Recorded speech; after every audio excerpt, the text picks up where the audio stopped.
আমি আমাদের অর্গানাইজার যারা আছে তাদের দৃষ্টি আকর্ষণ করছি এবং প্লিজ ভাই সবাইকে রিকোয়েস্ট করছি আপনারা কাইন্ডলি ওখান থেকে নেমে যান প্লিজ। স্পিকার ঠিক আছে নেমে পড়েন, হুড়োহুড়ি করবেন না, সুস্থ স্বাভাবিক একটা অনুষ্ঠান হুড়োহুড়ি করবেন না কোনো ভাবে। ডান পাশে স্পিকারে যারা রয়েছেন তাদেরকে বিনীতভাবে অনুরোধ করছি স্পিকারের স্ট্যান্ড থেকে নেমে যেতে প্লিজ। এটা পতাকা উড়ানোর জায়গা নয়, আপনারা কাইন্ডলি নিচে নেমে যান। আচ্ছা, আপনারা এখান থেকে নেমে যান এবং ওই জায়গাটার নিচে যারা দাঁড়িয়ে আছেন যেখানে আগুনটা জ্বলছে আমরা দেখতে পাচ্ছি তার নিচ থেকে দয়া করে সরে যাবেন। আর এরপর আপনার স্পিকারে দয়া করে কেউ উঠবেন না।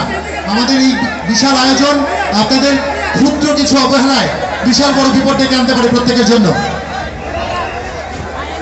আরেকটা বিষয়, আমরা যে বেলুনগুলো আপনাদের কাছে পৌঁছে যাবে সেই বেলুনগুলো নিশ্চয়ই আপনারা দেখতে পাচ্ছেন।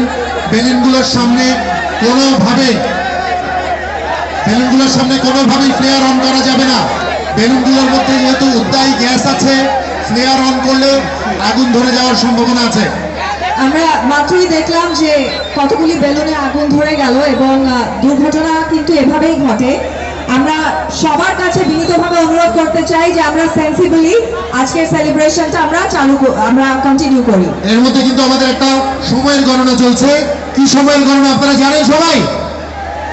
কি সময়? সময় কিসে কিসে সেইটা কয়টা? আচ্ছা, আমি আয়োজক যারা আছেন, সমন্বয়ক যারা আছেন তাদের সকলকে একটু মঞ্চে প্রত্যাশা করছি। আপনারা সবাই একটু মঞ্চে চলে আসবেন। আপনাদের উপস্থিতি একান্তভাবে কাম্য এবং আগুন নিয়ন্ত্রণের অগ্নি নির্বাপনের জন্য যারাই রয়েছেন তাদের দৃষ্টি আকর্ষণ করছি। আমাদের স্পিকার কেবেলে এই মুহূর্তে একটা আগুন দেখতে পাচ্ছি আমরা। ফায়ার সার্ভিসে যারাই রয়েছেন অগ্নি নির্বাপনের জন্য